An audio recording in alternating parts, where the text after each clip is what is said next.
The film series that won't die. Nearly 30 movies, one house, actually several houses, and cursed artifacts. The Amityville Horror Podcast. Welcome back to the Amityville Horror Podcast. This is Tom. This is Pat. And this week we are going to try to watch Amityville Vanishing Point. Now, it's not just a clever title. This movie has vanished from pretty much every viable option, not available to rent or buy through any of the major streaming apps. Can't get it on Amazon, can't get it on Tubi, can't get it on Netflix, any of that. Can't find DVDs of it anywhere, new or used. Checked Amazon, checked eBay, checked Craigslist. We scoured. Yeah, there's like... seemingly the only legit place you can find it is if you go to the production company, Disc Pictures, D-I-S-C-K. They purport to have a rentable option and a buying option.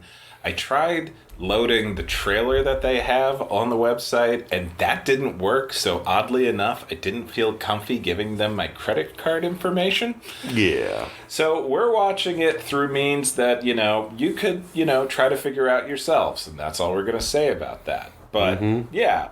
But this does raise questions about movies that you cannot find anymore. Like, not just, this is on VHS somewhere, but it hasn't been loaded onto a DVD yet because, actually at this point, it can only be a rights issue because interest does not matter anymore. Everything is on at least DVD at this point. When there's a 4K remaster of stuff like Surf 2, which I have to check out, and I've heard it's fantastic. Sure. But it's not a movie that I had heard of until somebody told me about the 4K remaster.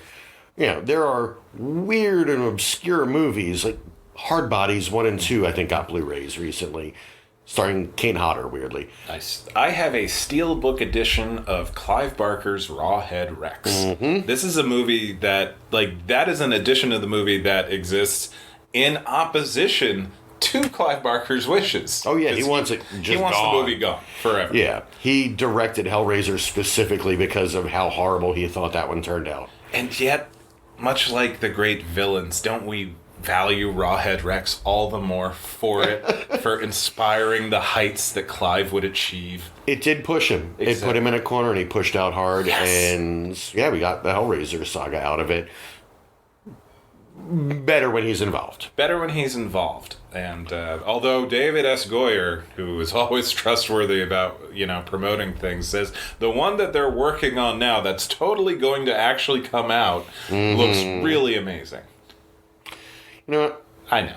Yeah. That said, the last one wasn't terrible. Hellraiser Judgment, kind of interesting. I have not seen that one yet. Really gross, really kind of interesting in a good way. Okay. Like, as opposed to Hellraiser Revelations, which was just awful. And generally, anytime your movie has a subtitle, Revelations, it's not going to be good.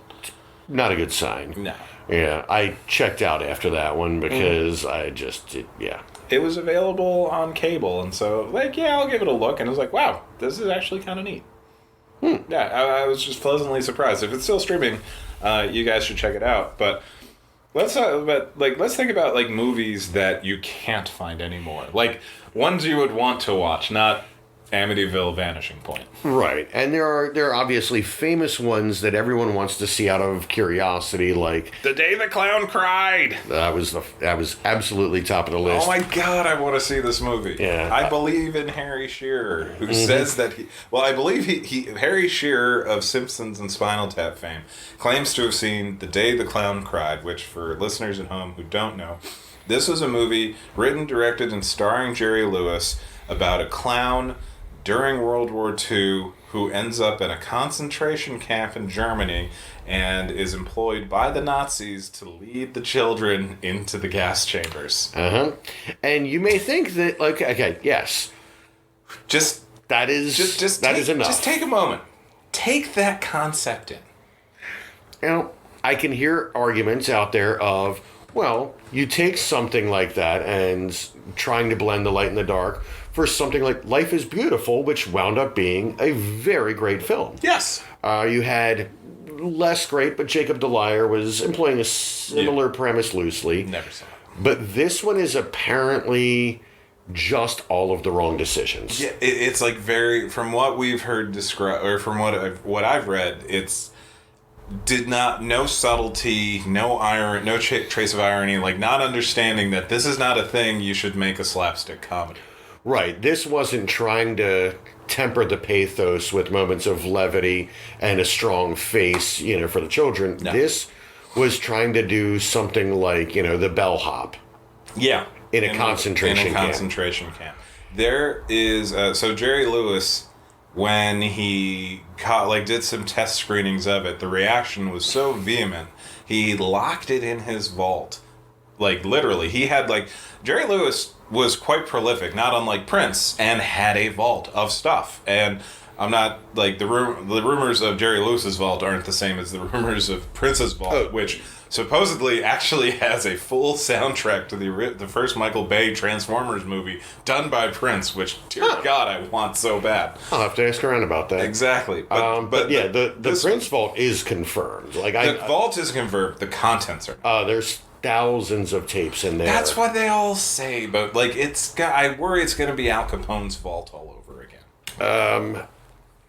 I don't want to say what my source is, but I do know somebody who has seen it. Okay, fair enough. Somebody who had worked with Prince back in the day very closely on some projects and did verify that, there are tapes upon tapes upon tapes. Fair enough. And it's stuff that he did not feel comfortable, releasing. He didn't think it was his best work. He might have it there, to go back over old ideas and find a way to make it right. Sure. I completely understand that. This is how art works. Exactly. This was, Jerry Lewis couldn't bring himself to destroy the thing, but he knew he could not release the thing. But even then, posthumously, they've talked about it being a matter of 5, 10, or 20 years, enough to give it a distance so it doesn't immediately sully the legacy or something like that. It can be released as an archival curiosity. Yes, there is a few random snippets of stuff on YouTube, clips from it, and I mean, on the one hand, the stuff I've seen is once again just showing Jerry Lewis is just funny. He's just a very clever physical comedian. Mercifully, the footage I've seen had no children in it. It's just him doing shenanigans in a clown act in what I would assume would be the actual circus parts of the movie, right? As opposed to the Pied Piper of was it Canon of no. It's the Zyklon B Pied Piper. Oh, God. Yeah. So that's one. Definitely would like to see it out of idle curiosity, but I can't imagine it's going to be at all enjoyable. No, it's going to be terrible. Harry Shearer said it's compared it to the Grand Canyon, where it's just you hear people talking about a thing before you see it, and then you see it and are, in this case, horribly surprised to see that it lives up to the legend. Yeah. Now, this one we've never seen, but are there any movies that you have seen that have never gotten a proper release or have been so completely out of print for so long they're more or less lost to the world? Funnily enough, I did get a delivery from Amazon. I finally broke down and bought the bare bones Blu-ray edition of Grosse Pointe Blank because they're just never going to release a nice super edition of it with bells and whistles because, dear God, why wouldn't you? This movie's amazing, and yet look, it's not out of print, but it's not given the love that it deserves. Fair. I mean, but out of print. Well, a nice copy of Superfuzz. Is that even on? Yeah, I have it. Superfuzz I have it on DVD. I've got it on DVD, and I remember buying a Blu-ray that wound up being a bootleg that was just the DVD transferred to a Blu-ray disc. Sure. So, Yeah, that one. Gozu, Takashi Miike's film, has a very straightforward DVD, but that is one of the ones that I would desperately like more info and more bonus features on. But yeah, like we said, there's very little that's not in print, like in some form at this point. There are two that I had seen as part of, like, film series or whatnot. One of them was a special presentation at the BMA, the Baltimore Museum of Art. Bill Plimpton, who's known as an animator, he's won Oscars for his shorts. Pretty great. He's done Your Face. Your Face was from his first film, The Tune, the very first movie to ever be hand animated by a single person. Madness. And because of how much madness that was, his second film was predominantly live action with some animation mixed in, including a talking dog who he would basically just draw the lips and then superimpose it over the frames. It's called J. Lyle. Oh, dear. And I remember seeing it at the BMA, enjoying it, but it's one that so far I have not been able to find a copy of. He's never had it when I've seen him at conventions. I've just never been able to track a copy down. If it is out there, it is hiding. But I would love to have a copy of that to complete my collection of his, and it's his live action movie. Yeah. That's just right there notable enough. Surprising that Shout hasn't tried to get a hold of it, since they seem to have just about everything else that is. Well, yeah, based on how limited it is, even when he was putting out his own discs, that wasn't included, so I don't know why it's not out. Fair. I should probably just email him through his website and find out or whatnot. That'd be an easy option. Yeah, maybe there's he has an FAQ on the website about it. There was, I can't remember the title of it now, but when I was in college, they screened this fascinating Irish movie about teenage Irish dirtbags doing kind of like a gumball rally, where it was like Belfast kids versus Dublin kids who can steal cars and drive better. I forget what it was called, but it was like, it ends up being like pretty grim at the end of it, and it was like the last shot is like the last two people that are just like, all the cars are destroyed, the last two people are just in the woods just trying to get somewhere, and it was like really haunting, and it kills me that I can't remember the name. It's something very generic, like Driven or something like that, but not like the Sylvester Stallone Driven movie, which is just hilarious. Rennie Harlan classic. God bless you, Rennie Harlan. Just any excuse for Rennie Harlan, but I can't. Something that isn't in print, because like I have a list of things that I'm trying to get on Blu-ray, but mostly it's stuff I have on DVD. But I would like a nicer copy of it. But go ahead. There's another one that I saw. They showed it at Vulgarthon, which was a Kevin Smith movie festival up in Red Bank, New Jersey. He did it, he's like, not every year, but he did it consistently over a couple of years, where he would show like an extended cut of one of his movies, a bunch of movies that his friends made, stuff like that. But it was kind of a mini convention around Kevin Smith and his friends' movies. Yeah. And there was one called Big Helium Dog, which is, I think, the only one that I saw at one of those that hasn't been released in some fashion. It was written and directed by Brian Lynch, who went on mostly to work in family films. He's done the Secret Life of Pets movies. He's done a lot of stuff with Illumination and DreamWorks. He wrote Hop, the Easter Bunny movie. I mean, it's a lot of family stuff. It's not... Look, I'm judging you for knowing these things. Well, because I followed his career, because Big Helium Dog was hysterical. All right. And not a family film, R-rated, but very in the spirit of kind of Abram Zucker stuff, but kind of mockumentary. Basically, the movie is, as the narrator, or host, I guess you would call it, puts it, a noble first effort. Michael Ian Black comes out at the beginning of the movie and explains that he is there to walk you through this noble first effort where mistakes may have been made through the production, and he's there to help clean up plot holes or production gaps or whatnot. and they get sillier and sillier. At one point, there's a scene where he explains the characters arrived on set, they were tired, and everyone forgot who was playing who, so they just jumped into the parts, all wrong. That's sort of like the on the original DVD of Blood Simple. There's a commentary track. By Oh my sweet Jesus, yes. And the historian is a fake historian, and everything he's saying was written by Joel and Ethan Coen. And so, like, right at the beginning, like the famous shot of like the silhouette shot of The car with the rain of John Getz and Dan Hedaya? No, it wasn't. On her name. Frances McDormand. Oh. Well, Right. that Yeah, shot. yeah. This like it's just this. I'm explaining it for the people at home. Yes. It's just a shot of them from behind as they're driving, and it's almost in black and white. And the historian says, like, this scene proved a particular challenge for John Getz and Frances McDormand because it was being filmed upside down, reverse, and backwards.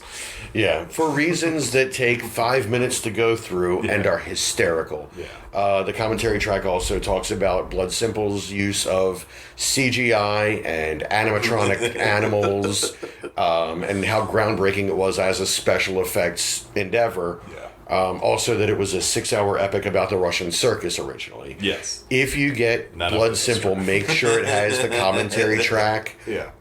It is one of the funniest things I've ever heard. It's so good. But yeah, Big Helium Dog features Michael Ian Black. It features Kevin Smith. It features not Joey Lawrence. That's a whole gag for the. Oh no, there's just a running gag on it. But a lot of familiar faces pop up. And I'm just blanking on a few. But just front to back, it is hysterical. I saw it at 2 different Vulgarthons. I have tried to track it down forever, but for whatever reason, it is not. Yeah. It is not out there. He doesn't want to release it, or he can't. I don't know what it is. Yeah. But that's one I so sorely want to have on my shelf, just so I can lend it to people, just so I can share it with people. So yeah, Big Helium Dog and J. Lyle would probably be my 2 vanished movies. Fair. Yeah, that's still the bit like the legit vanished one is that Jerry Lewis thing. Yeah. Which one day we will. Hopefully, I live long enough. But in order to get there, we have to actually watch Amityville, Vanishing Point, which I have no idea what it's about. But we'll find out. We'll see in about 92 minutes according to the counter. Good luck. Yeah. Hey, it's Pat again. And Tom. And we have, after another bad copy, finally found an actual official copy of Vanishing Point on the Trauma Now app. So it's a subscription service that's basically the Trauma library, which is more than Toxic Avenger and Sergeant Kabuki Man and all. Disney Plus, but Trauma. Yeah, and Trauma was very famous for being an acquisition company for many, many, many years. Oh, yeah. It was honestly the bulk of their library. That's how we got like Cannibal Holocaust. That's how we got Studio Ghibli. Oh, really? Yeah, I actually years back I had, for an anniversary present, gotten now ex-girlfriend an original Totoro poster from the Trauma release when it first came to the U.S. Oh, that's weird. Yeah. And gross. But anyway. But yeah, so Trauma Now has the movie. If this version does not work... We're not trying again. Yeah, this is it. I think we already may have a full episode once... I'll probably edit down some of the stuff, but... Yeah. Yeah. So we've tried to introduce this movie 3 times. Let's just watch it. Yep. And get it done, because it doesn't look like it's going to be good. Wish us luck. Now that you've wished us luck, yeah. See you in a minute.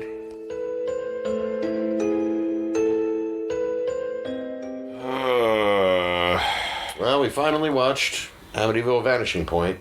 I will never forgive you, listeners, for making us do this. What? Just what? What? And if any of you are feeling like that's unfair blame, we know that we have regular listeners and we don't want to let you down.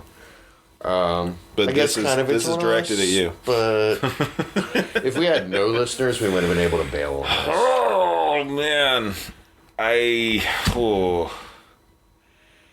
stopped taking notes after a while. I kept taking notes. I had trouble taking notes in the beginning too, because it's just this is a fever dream of a movie, but not in a fun way. No, this is. Yeah, exactly. Yeah. Exactly. Thank you, cat. My cat doesn't usually complain like that at movies, but This is how bad. Yeah. So it was directed by, I believe, an 18-year-old. Yes, according to the IMDb trivia. 18 years old. First feature-length film by Dylan Greenberg. Yeah, and she really went for a David Lynch, specifically Twin Peaks, but there was dabbling of other Lynch in there. Yeah, the subtitle of this movie is not Vanishing Point. It's Amityville, have you seen Twin Peaks? Because I just saw it, and oh my god. It's the best thing ever. But it's Pigeon Twin Peaks. Yeah, this was made by somebody that watched Twin Peaks, loves Twin Peaks, but doesn't understand what the things in Twin Peaks do to make it a good thing. Right. It's like somebody discovers, is like getting into metal, but then like falls for, say, Celtic Frost, and the lesson they pull is, oh, loud. No, there's other. I'll take your word for it. Yeah.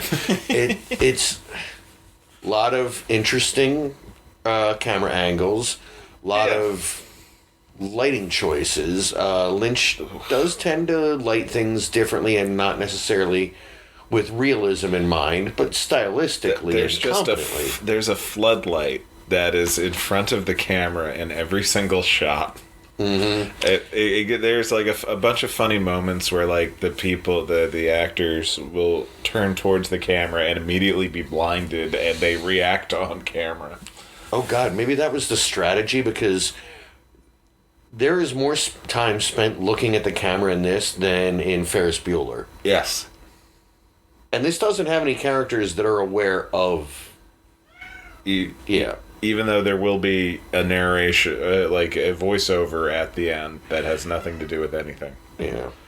We're not going to use character names because they're, other than Margaret East and Hank Denton, those are the only character names I could get. Yeah, I think normally when somebody says a character name, I will make a note of it, and then I will contextualize it with who the previous character was talking to. Yeah. But the way this is shot and edited, I don't know who was talking to who, because it cuts to an arbitrary other interesting angle. Yeah. But the sound will keep going. Yeah, sound will keep going, sometimes in sync, sometimes not. And you don't know who's facing where. There's no geography to the setups.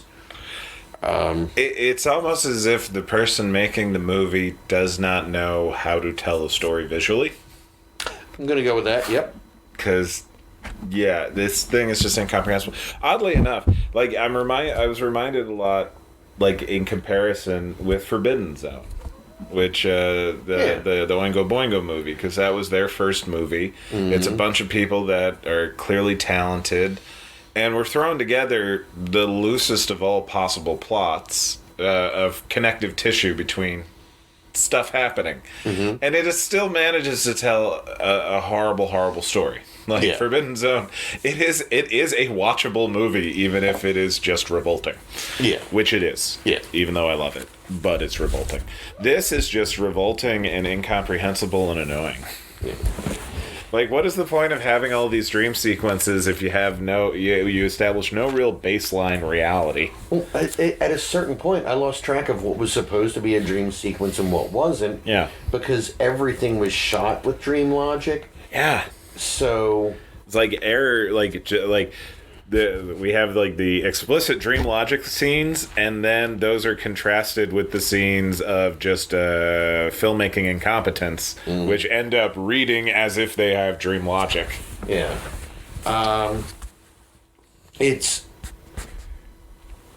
It's an art project more than a movie. It is a finger painting. It's like art. It's a film finger painting. Yeah. Than say your film school project. A lot of passionate broad strokes that don't really come together into any sort of cohesive whole. Luckily, the director, Dylan Greenberg, you'll know that she's the director because her name is listed as the director. At least 3 times, if not 12 in the credits. Yeah. Listed as many credits like editor, writer, at least co-editor. One of the co-writers, Yeah, but I'm pretty sure in the closing credits, 3 separate times, a film by, directed by, written and directed by, it was in there several times. The closing credits were clearly copy pasted. Yeah. Because when there's the music rights, sometimes it's capitalized, sometimes it's the title's in quotes. It's all over the place. It wasn't even run through a basic word processor for consistency or any of that. Yeah. So while Dylan Greenberg has a lot of passion for the project, none of her actors do. And this becomes troublesome. They're immensely supportive friends, but I won't say passionate. Except for the guy playing Hank Denton. Oh, passionate. But he co-wrote it, so that's part of why. But, okay, so to try to tackle this movie, it opens with Margaret, who you would later find out is named Margaret East, dying at the bottom of an outdoor staircase, concrete steps. And some weird dude with a pink jacket and a wooden walking stick leaves a saucer of milk by her dead body, and then we get a very Twin Peaks opening credits sequence, and then people meeting up at the Amityville boarding house, because Amityville... that's the tie. That's the tie to attend Margaret's funeral. And then everything goes off the rails. Almost immediately. Because, at the funeral, this Hank Denton guy shows up who, between F-bombs, claims to be some sort of federal agent investigating. Sort of, yes. But it's never made entirely clear. Yeah. He's just some psychotic who shows up at the house. Again, claims to be an FBI agent. Maybe he is, maybe he isn't. Yeah. And wants to figure out who killed this girl who lived at this house, so he moves in with them. Yeah. Well, it is a boarding house. True. That's not usually standard procedure for these kind of cases. No. And then everything after that is completely incomprehensible. Yeah. His first attempt to figure out clues is breaking out his personal baseball card collection. Yeah. That he uses as tarot cards, sort of. Some sort of scrying ritual using baseball cards, particularly his Keith Hernandez Mets card. Huge Mets fan and Keith Hernandez fan. So that right off the bat, he's an asshole. Yeah. Yeah, that's right. Fuck the Mets. Sorry. I'm not sorry. So, and it's not every scene, but more than half of his scenes, literally every third word he says is fuck. Yeah. I think it was supposed to be an inside joke. Maybe. Or it's just hey, we're trying to be offensive and over edgy, the top or edgy. I don't know. There's very real... I have trouble assigning any sort of intention to anything that happens in the movie. Yeah. I think that maybe the floodlighting was intentional to keep actors from looking at the camera. Maybe. But it didn't work, so I don't know if that was intentional. It was not successful. No. So, within the first night, Hank announces to anybody listening that he is going to have a lucid dream. And sure enough, he does. And it's just, them trying to do the Twin Peaks dream sequence with, a bunch of scene people. Every other person in this movie is a scene person. Mm-hmm. Between, the clothing, the piercings, the makeup, the hair. And in this dream sequence, it's all just screaming violent gyrating, and as near as I could tell, the monster love child of Dr. Forrester and TV's Frank. Dear God, that's accurate. I know. Like, I was saving it for it. I didn't want to like break it out while we were watching, but I mean, we're talking. He has the horrible stringy red hair, but in a big bouffant. He is horrific. He has the worst beard I have ever seen in my entire life, and he's wearing a bright green button-down shirt. Yeah, it was I couldn't believe it. Yeah, and they basically just kind of chant, dance. There are people in the background bobbing up and down. Yeah. They say a bunch of air quote mystic type things. Yeah. None of it will pay off later. Yeah. It's all supposed to be, again, Twin Peaks-esque red herrings, except it.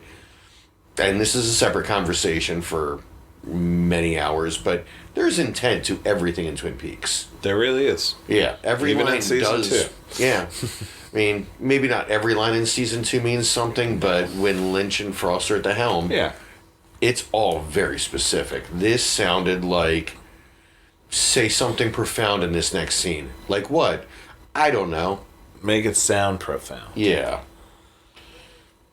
And then they're all like, listeners, we're really, it's our fault because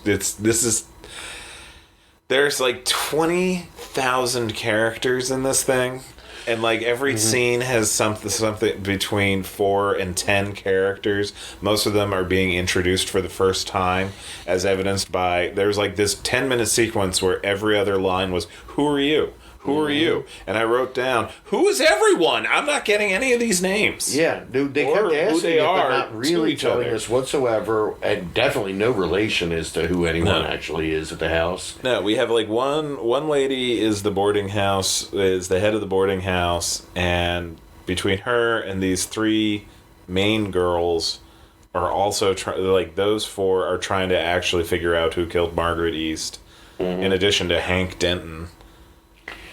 But like they knew Margaret, and so they want to find the killer. Yeah. But you know, wait, are they looking for the killer or just the explanation for how she died? It's like, do they even say she was murdered? What the fuck is this movie? Everybody's trying to figure out what happened to her by saying they want to figure out what happened to her. Nobody's really doing any actual investigations. Nobody's trying to look for clues. Like, there's one scene... And then Hank, who, again, is trying to divine things off of baseball cards and then just kind of stay in his room except when he goes out to berate people. And goes to the Ace in the Hole Club.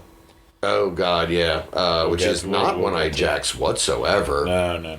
Yeah. Completely different concept. Yeah. It's, imagine One-Eyed Jacks except more as a punk venue. Yeah, just a basement that is soundproofed enough that they don't get the police called every single time. Yeah. So basically, overall, this is a punk house made a horror movie. Yeah. Inspired by Twin Peaks. But bad. Yeah. Like, that should be awesome. Yeah, it sounds great on paper. Yeah. But if none of them really know how to construct scenes, like, you could tell there were artistic visions at play. Yeah. But nobody's acting. Yeah, I've seen stuff like this over the years from just being around multiple, theater scenes and music scenes and all that. There are sometimes those personalities that are so, like, they're just big personalities, they're passionate, they talk a big game, and people will follow them through because they will get a thing done, but they're also the level of passionate where they don't listen to any feedback. And this struck me as that. This struck me as, you can riff when I tell you it's okay to riff, otherwise it needs to be like this. Well, I don't think that makes sense. Just do it. And it turns out everybody was wrong. Yeah. Because, like, you get these really... To say that these line readings are flat is a insult to the good flat earthers in our audience. Mm-hmm. It's just like there'll be moments where a ghost appears and the person noticing the ghost will literally say, just as I'm saying, "Oh, look, a ghost." Mm-hmm. That's cool. Yeah. The most emoting for lines usually is when a person's trying not to laugh. Yeah. And everybody is really struggling throughout the entire movie. There's one part where, like, somebody is supposed to be asleep, and you can tell they're struggling not to giggle to themselves. Yeah, and that's why I didn't want to paint the director as harsh on set. Just maybe strong in vision and. This is a lot of incompetence. Yeah, a lot of incompetence and confidence in what they think they can do. But yeah, it seemed like everyone was having fun based on how much on-screen laughing there was. Jimmy Fallon not in this movie, but he would fit right in. Yeah, same with Bill Hader. Yeah. And then Lloyd shows up. Oh my. Then we have like our second dream sequence, which starts with like, instead of Hank just laying down and saying he's going to sleep, he is drinking a Campari and soda in a kitchen, and then all of a sudden is whisked away to some weirdo club. That was Otto's Shrunken Head. That's where they had Lloyd. Oh, okay. It's a bar in New York that's a pretty fun bar. It's like a tiki-themed bar. That makes sense. And I saw it in the credits and was trying to place it. It was the Uncle Lloyd's. Gotcha. And then all of a sudden, he's getting more information. I say information. It is complete nonsensical bullshit. But it's being delivered by Lloyd Kaufman, who, not oddly enough, but of course, will be the most competent and, decent actor in the entire film. Yeah. He's like, he knows what to do to give you what you need. Yeah. Because he's Lloyd Kaufman. Nobody's ever going to give him an Oscar, but he understands what delivery is supposed to be. Yeah. Not phoning it in, not just doing like a stupid, like not treating it as like a silly little cameo or anything. It's like, And you he never wanted me does. to do it? Anytime he can cameo in somebody's... If you want him for your movie and you can find a way to get to him or get him to you, he'll just do a scene in your movie for you because he wants to support independent filmmakers. He's great about it. He's the A-team for independent film. Yeah.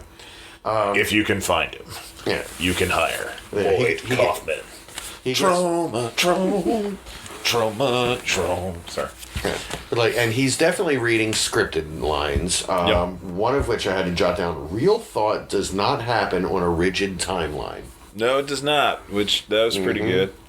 It's a shame that was washed away with a 5-minute monologue about a German plane engine crashing into somebody in Florida. His mother. Paradox. Yeah. His mother. I know, but yeah, and him trying to figure out how the jet engine would have gotten over to America and how it must have been shot down that the engine could have traveled around the world. But this is definitely recorded in one take. Mm-hmm. That they didn't use because instead, while he's giving us this monologue, he's dancing. His lips are not moving while he's dancing, and I think it's supposed to approximate the arm from Twin Peaks. A little bit. And they even have a line is like, how are you doing that without moving your lips? Yeah, and which was an insert shot, I think, later. It. Yeah. I think there were a couple places where you could tell they had to shoot a thing to explain a thing they just did. Yeah. Yeah. Which actually probably explains half of the movie. Yeah. After that, it gets a little fuzzy before we'll get to it. Yeah. Well, there was the dream with the basement people. There was a gray then we get man the rock that kept, show. Yeah. Well, the rock show. Oh, the gray man. Yeah, Mr. There's a gray man that keeps appearing mysteriously until it shows up, and it's just a dude. Yeah. With a like a Nick cap pulled over his entire head. Yeah. And it's gray. Everything about him is gray. And, now you know everything we know about the gray man who pops up at least 3 times in the film. And is maybe the last image? No. It's them on the subway. Yeah. Yeah, okay. The gray man has about as much screen time as Boom Mics. Yeah, this is a Boom movie. Yep, a lot of booms. There's a whole sequence where they're just hanging out on the porch, not trying to solve any sort of murders whatsoever. And one of the roommates has grown hydroponically, except he doesn't know what the word hydroponic means, revealed in some brilliant improv. Oh, God, yeah, there's 12 people on this porch, and this one guy is trying to sell cannabis-infused fruit. Yeah, apples and grapefruits in particular. Yeah, and none of the people on the porch are taking any of it seriously. Like, it's not that they're laughing at the guy's trying to sell a ridiculous thing. Yeah. They're just laughing because they're giggling about being in a stupid movie. It's like they put the rehearsal into the take. Yeah. Like the blocking run. Yeah. And one of the people there appears to be the Joker for reasons, and then another person is a belly dancer who, after consuming the cannabis fruit, goes into a whole belly dance because, we have people that know how to do things and we don't have a plot. Yeah. But to make sure it's artsy, the belly dance is played in reverse. Yeah. There's for reasons. Yeah. Or actually, a couple not for times. reasons. Yeah, it's a favorite trick through the course of the movie to get that dreamy, not at all Twin Peaks feel. Exactly. Just play the footage backwards. Later, there's a girl who does a striptease for the FBI agent, and that was shot in reverse, and was a good 3-4 minutes long. Yeah, it just keeps going, and you see her trying not to laugh through the whole thing. She cracks at least 3 or 4 times. Yes, she does, but we're not even close to there yet because we still have we have the rock show. Oh, right. Which, man, that goes on for 10 minutes. Mm-hmm. It's kind of like... They played 2 songs at least, maybe 3? Yeah, they're credited for 2 songs. This is neon music, and imagine the part in Back to School where all of a sudden Oingo Boingo is there just playing an entire song, and the movie kind of stops. That kind of is what happens here. Yeah. They get 2 songs. Yeah.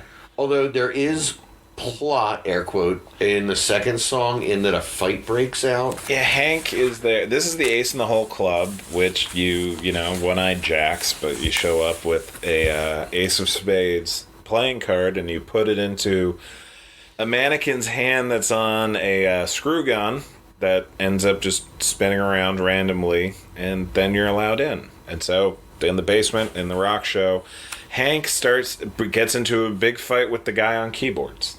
Yeah.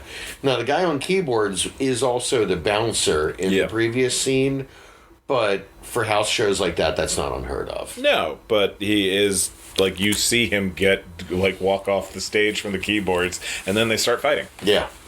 And while they're fighting, there's a girl standing in front of a wall painted as the American flag, holding a microphone on an XLR cable, giving commentary about the fight. So, and she's not the singer of the band because she's not. That would be she's just music. Somebody standing off to the side of the club with a live mic, commenting on the brawl. And there's also a sword dancer, right? Yeah. Who does not use the sword in the fight whatsoever, because she's still part of the band that is still playing during the fight, even though the song has keyboards, despite lacking the keyboardist. He's playing it psychically at that point. Makes sense. Yeah. And then 2 of our roommates have a surprisingly graphic lesbian scene that neither of them are interested in. No. It's it's one of those, it's just, ugh. It's you try not to judge it because it's a nude scene and they're not professional actors, so it's but when their lips touch, it has the chemistry of somebody getting their first kiss in a middle school play. Yeah, it's not great. Not really. That goes on for... Well, when you can tell the actors aren't having fun, it ruins all the fun for me. Yeah. And so it's just why? And then they hatch a plan to figure out what Hank Denton's about, and then we get to the reverse striptease. Right. Reverse striptease. One of the girls who lives there invites him back to her room to look at her baseball card collection, which looks a lot like his baseball card collection. Mm-hmm. Then she does the reverse striptease, and then when he goes to grab her, she gets upset because there was some confusion as to whether she was hitting on him or not. Yeah, which is fair because I was confused. Yeah. Maybe her laughing through it was supposed to be the clue that no, that's not consent. So he gets angry, he goes to choke her. Yeah. And then looks over and sees the Keith Hernandez baseball card. Yeah. His all-time favorite player in that Mets uniform. And then, apropos of nothing, the camera has an extreme close-up of his fully erect penis. Just gunning it. Yeah. Just, it's like trying to get the ice cream machine to work at McDonald's. It just keeps shooting half load after half load. Yep, there's at least 5 separate ejaculations on camera. Like, directly into camera. Yeah. And Over and over again. Then you'll cut back to his face, then you'll cut to Keith Hernandez, and then boom, and then boom. And they're doing, like, when they cut to his face, it's like full-on Lost Highway, slow motion, scream noises. And, again, lots of ejaculate. A lot of it. Almost as much ejaculate as boom mics. Yeah. Really cannot stress enough how much boom mic is in this movie. But the dildo they were using appeared to be bigger than the boom mic. Yeah, There is that. yeah. It did take up a lot more screen. A little before that, though, I do need to, because... Oh, No, my notes are completely absent in this section because I just was staring in horror at the entire film. Even before had to look at my notes the gigantic cock shot. No, I would occasionally take notes just to look away from the screen because there are some shaky cam That's issues. clever. That's a clever approach. Yeah. Oh, I got to start doing that. Yeah. Anytime it was clear that they needed a tripod for a long shot, I just would start taking notes because the jitter is Dramamine required. Yeah, it's pretty bad. Also, the dialogue in those scenes... Like, because it's like a very zoomed in shot, so every movement is just exaggerated on screen. Yeah, and since they didn't have the microphones anywhere near the actors, it's ADR'd occasionally in ways that don't match anything. Yep. Typically, they'll just play music over people talking far enough away. But yeah, so I was taking notes, and at one point, the detective does find the secret diary of Oh yeah, but not it Laura wasn't Palmer. Margaret East. Margaret East. But it wasn't even that. No. It was like the Cult Manifesto, because there's a cult. There is apparently a cult in the house. Yeah. And the Cult Manifesto looks, well, Yeah, sounds like when he finds it, it is very reminiscent of the... of some elements of the secret diary, some elements of Catching the Big Fish, David Lynch book on writing and the creative process, to the point of even speaking about fish and fish eggs and things like that. Basically, again, trying to summarize the book without having understood it whatsoever. Yeah. Combining that with some of Lynch's ideas over the years of how entertainment is in a separate universe, and the Twin Peaks universe exists as its own pocket reality, and it's affected by the fact that it has viewers. Yeah. Like, Laura Palmer was killed because the show needed a drama to launch it. Fair. Yeah, things like that. It's, again, take those ideas and go completely off the mark on it. It's just about this universe 8,000 feet above us, in the skies, created of electrons, but there are fish eggs. Sort of kind of like that. Still makes more sense than this movie. Yeah. It's... Cousin Larry explains David Lynch to Balky. Balky then tries to explain David Lynch to somebody else. I feel like that's what we got. Yes, but again, not charming. No. Because Perfect Strangers was the best thing ever. Yeah. If we could have stood tall on the wings of their dreams instead of these... Best lyric ever, by the way. God, that's one of the greatest TV theme songs ever. That song is just tight. Yeah. But that stands above, like, I'm not sure what my next tattoo is, but come on. Yeah. Alright, so yeah, we had the secret diary, which, by the way, does not solve or affect anything in the plot. Nothing affects anything. That's the thing. There's no connective tissue to anything that happens in this movie. Yeah, there's at one point a priest shows up to the house. Sort of tries to do an exorcism. Sort of, I guess, does an exorcism, even though there was no sign of possession, or maybe there was, but yeah, he coughs up blood onto his Bible there, so instead we just see him next time at the funeral for Margaret East. Yeah, the funeral happens like twice. Or there might be like a memorial service in the boarding house, and then an actual the actual burial. But I don't know. Yeah, I don't know, because in the final funeral, the one girl is wearing the jacket that was stolen from her literally in the scene before. Yeah. So It may have been a flashback sort of or a dream or dream.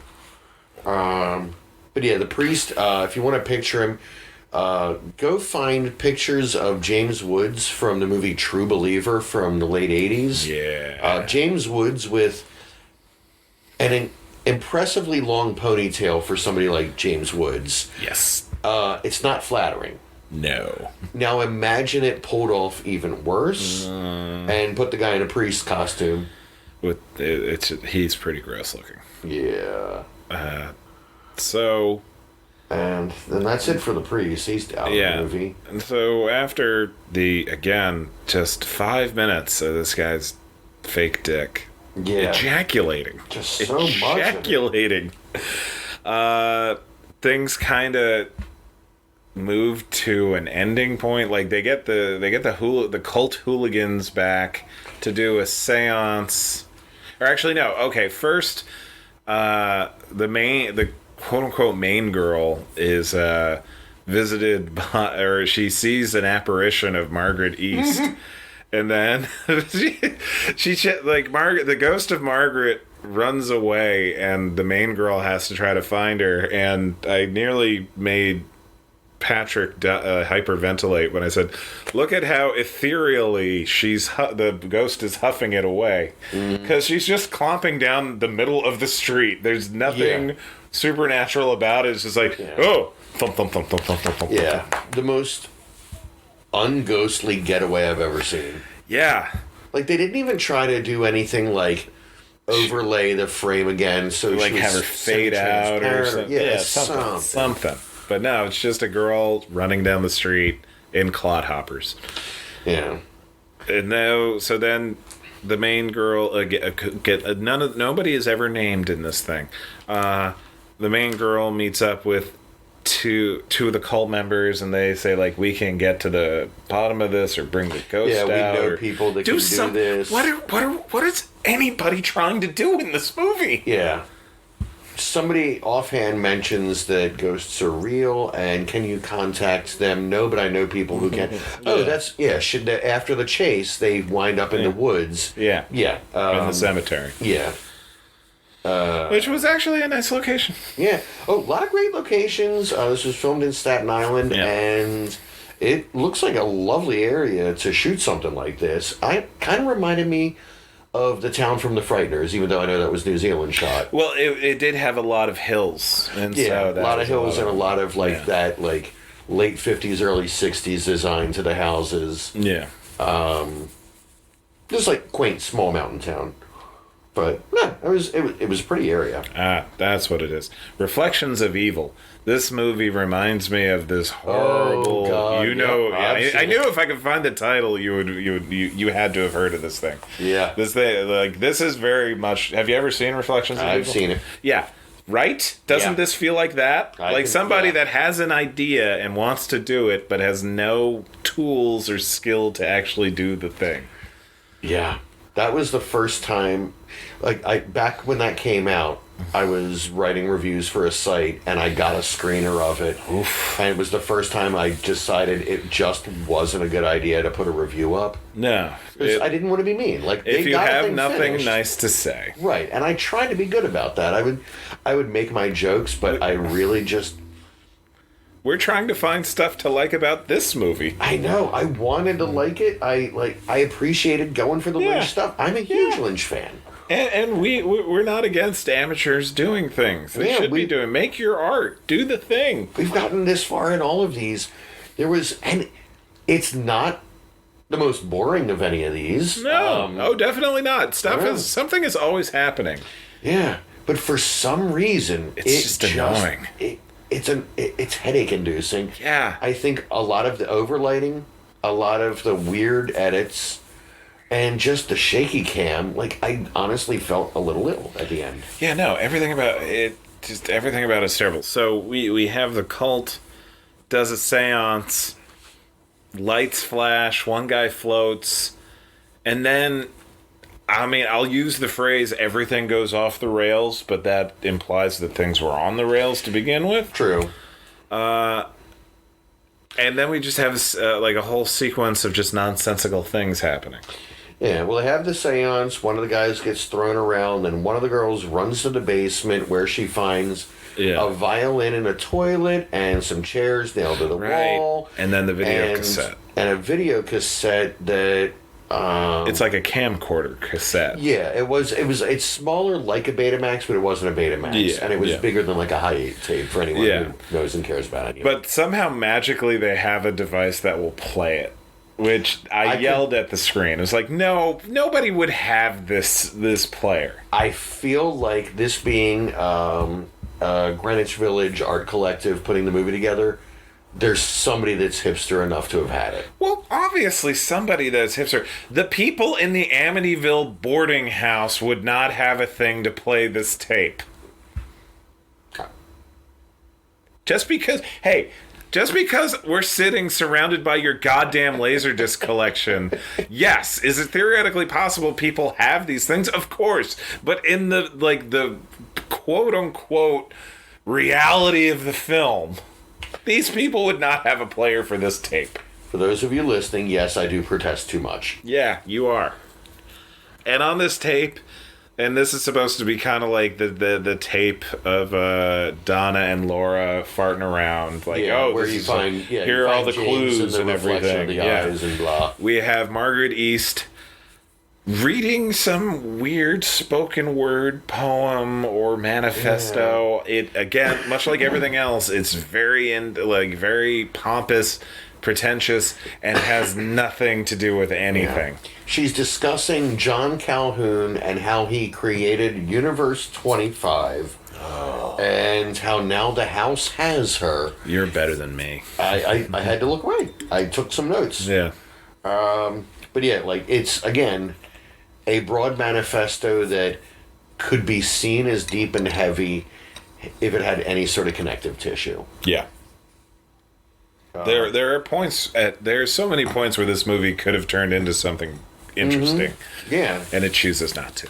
Yeah, there's a lot of spots where, here we go. No. There we go. No, wrong.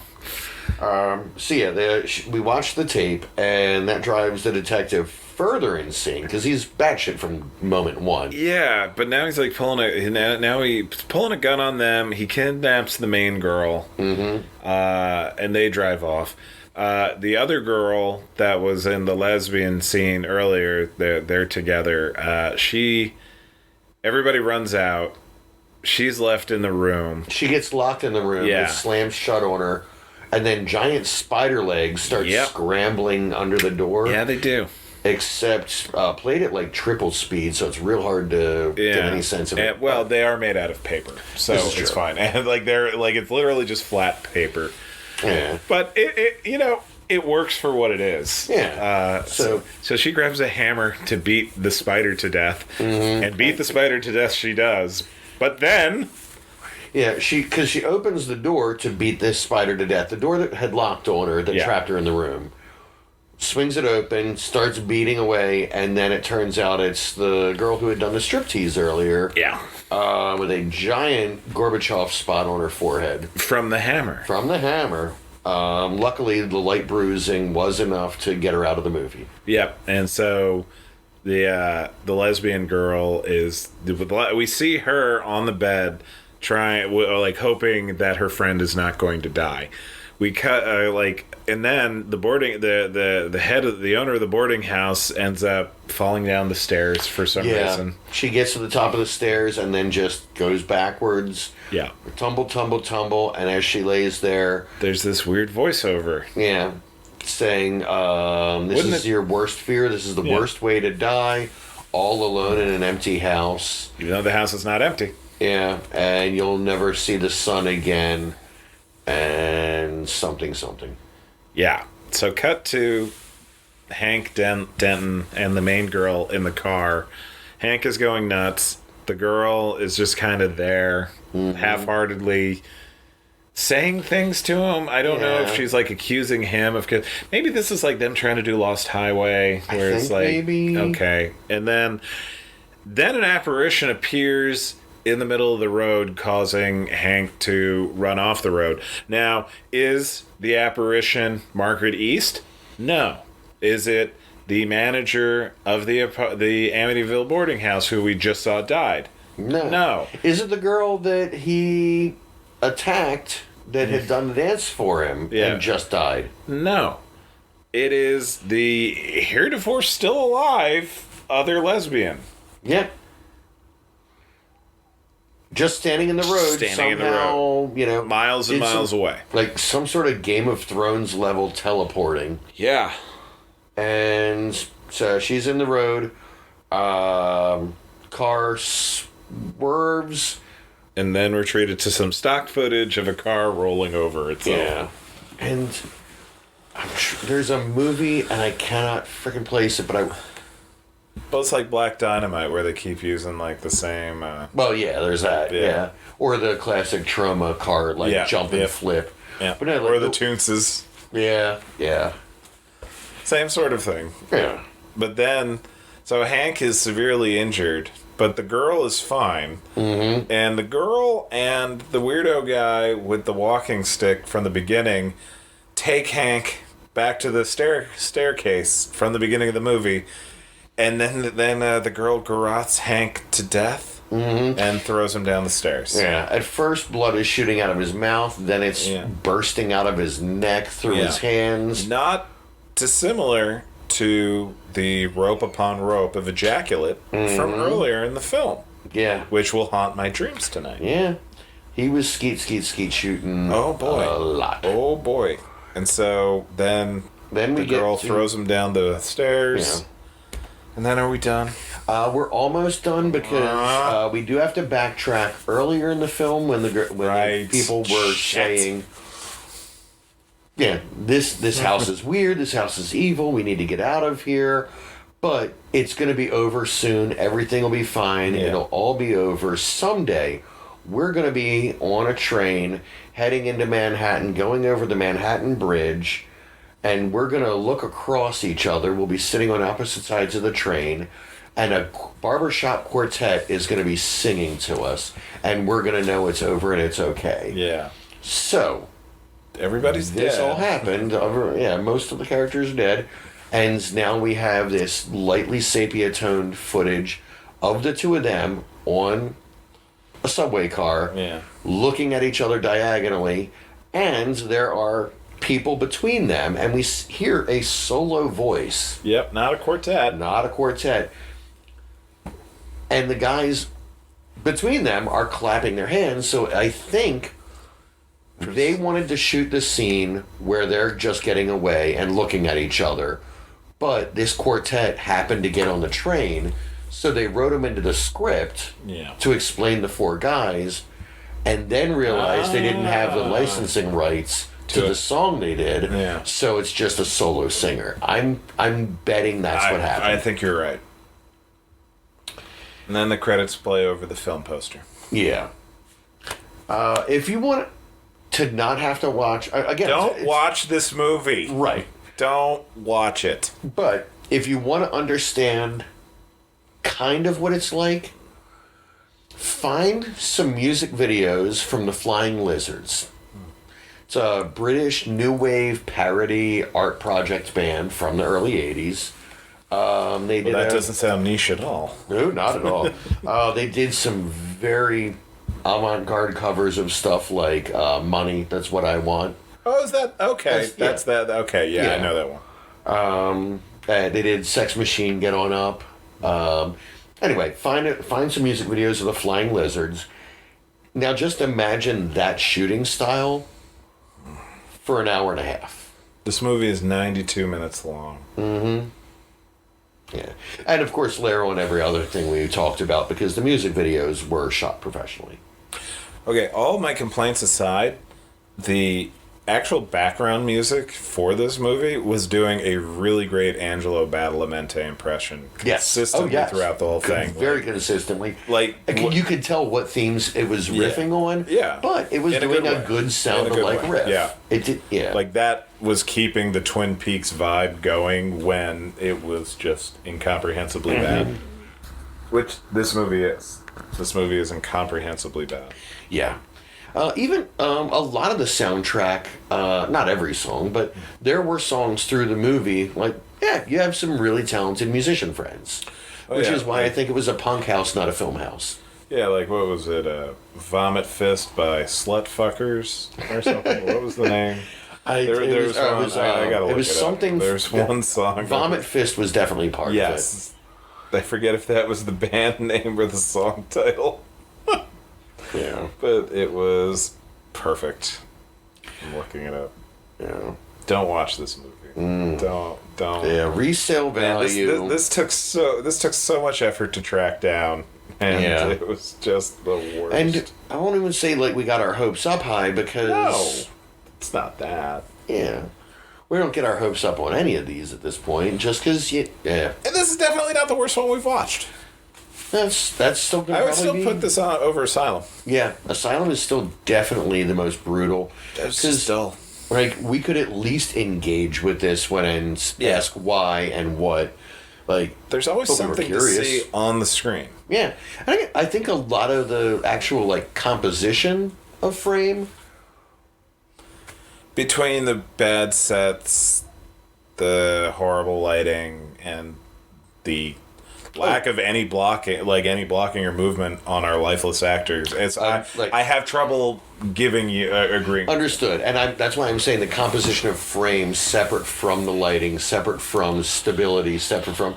I thought that there were some interesting choices for where to start, how to shoot it, just that it wasn't followed through with.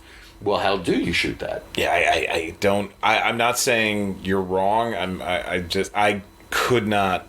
I don't think there's enough to even be able to say that you can see the beginnings of it. I could see with a competent cinematographer. Well, obviously, you're going to agree with your point, and we're going to keep going back and forth. I'm sorry. And another thing. God damn it! We can't just get into the tennis match of just like, well, I think this, but I think this. Okay, but I think this. But what is modern debate in podcasts? That's true. Also, I'm just tired and a little punchy about this movie. I'm sorry. Oh, yeah.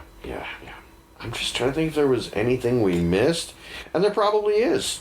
There's too much. It's weird. This movie does not tell a story, but there's too much in it at the same time. I'm just, scanning. They don't even accidentally fall into a story, you know? No. You get things like a priest saying at a funeral, God knows where they are now. That's comforting. We had all of the robes that people wore. A lot of people wearing robes and blankets. In their pajamas. Throughout this whole thing. It really made me uncomfortable. I kept waiting for, the three girls to just turn into a porno at any given moment. That's how... Pajama-y they were? Pajama-y, and just the look of the movie. The movie looked like it's just, filmed in somebody's house. Which it is. Yeah. But in, and now they're just going to have sex. And one time they did. Yeah. And then another time it was just apropos of nothing. Giant cock shot. Yeah. And the ejaculate. It was one thing. I thought it was going to be wow, that's just a dude's dick. And then it's and it's going to fire. Mm-hmm. Great. Oh, and again. And again. Still not finished. Yeah. He hadn't been stroking as near as we could tell, so he's just doing it with his brain. Yeah. What was the Happy Time Murders? The puppet? I haven't seen that. There's an ejaculate scene in that I'd say is probably the only one I can think of that does more than this, and it's a puppet literally basically shooting a fire extinguisher worth of foam around a room. Nice. Yeah. Well, there's a Scary Movie. You don't see the actual firing, but you see the aftermath. You see the load. I'm gonna say this one was, yeah. Oh yeah, this is much worse. They're there was a fun. Okay, in comparison to so the obviously this is the worst, but say a good director in Spider, the David Cronenberg film, he manages to subtly give the audience a facial. Mm-hmm. Where have you ever seen that one, Spider? No. There's a part where Gabriel Byrne's getting a handy under a bridge, and after the woman, I think it's Miranda Richardson, finishes him off. She walks over to the water, and the camera is as if it were in the water looking up, and she just kind of like flicks the semen off, and it goes directly towards the camera. And I was like, David Cronenberg just gave me a facial. Mm-hmm. Thank you, Dave. If any director is gonna. Yeah, but it was one of those, like, well, it's Cronenberg makes little visual jokes like that. And so that one's fun. This was just... That also might have been his answer to, have you considered doing a movie in 3D? Have you seen this one? Yeah, exactly. But this is just a close-up of a dildo shooting milk. Yeah. To Keith Hernandez. Who I only really know from those Seinfeld episodes. Yeah. Which is... But, yeah, I agree. The resale value for this one is 0. Mm-hmm. God in heaven. Yeah, but we've got plenty of other ones ahead. Yeah. We've got... Some of them have to be better than this. There's even some from studios. There's one with Jennifer Jason Leigh coming up. It's somewhere crazy. Along the way. Yeah. Possessed Shark. Excited about that. We have one coming up that's... I mean, it's a little ways off. That's an actual softcore. Hey! And I don't think it's going to be as explicit. I bet you it'll be better acted as well. That's crazy. Yeah. All right, let's stop talking about this movie. Yeah. So I'm going to go get drunk. Yeah, I'm going to go get drunk too. Yeah. Oh, man. This was... You guys don't know the sacrifice we make for you guys. Yes, you may have spent about the length of this movie listening to us talk about it. It's not the same.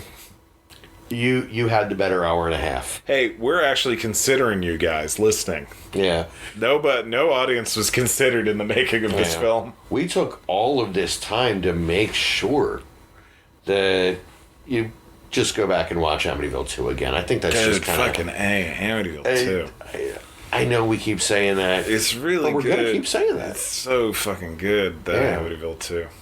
If there's a drinking game for this podcast... Yeah. When we mention Amityville 2. No incest in this one, at least. No incest. Just surprisingly explicit sex acts. Yeah. We did have a spider who was a woman, but... Yeah, it's not as good as the other Spider Woman. And... No flies. Yeah. And... Not really even a house. The house wasn't haunted. I don't even know. I don't know what this movie was about. Yeah. Oh, and apologies if we, at any point in our conversation, have referenced Amityville movies that are coming up, because this one, we have been trying to find this since the week we had scheduled to originally watch it. We record these all in advance. I found it basically this week that the podcast is going up. We finally found it. So we've recorded a bunch of future episodes already. Yeah. And we know that there are much better ones coming There are much better ones coming. So, don't give up now. Stay with us. Mm-hmm. We promise. It'll get better. It gets better. This is a 1.7 rating on the IMDb. Yeah. But, all right. Well, get out. Yeah, get out. If you want to interact with us online, you can check us out on Instagram or Twitter at Amityville Show, or you can send us an email at podcastamityville@gmail.com.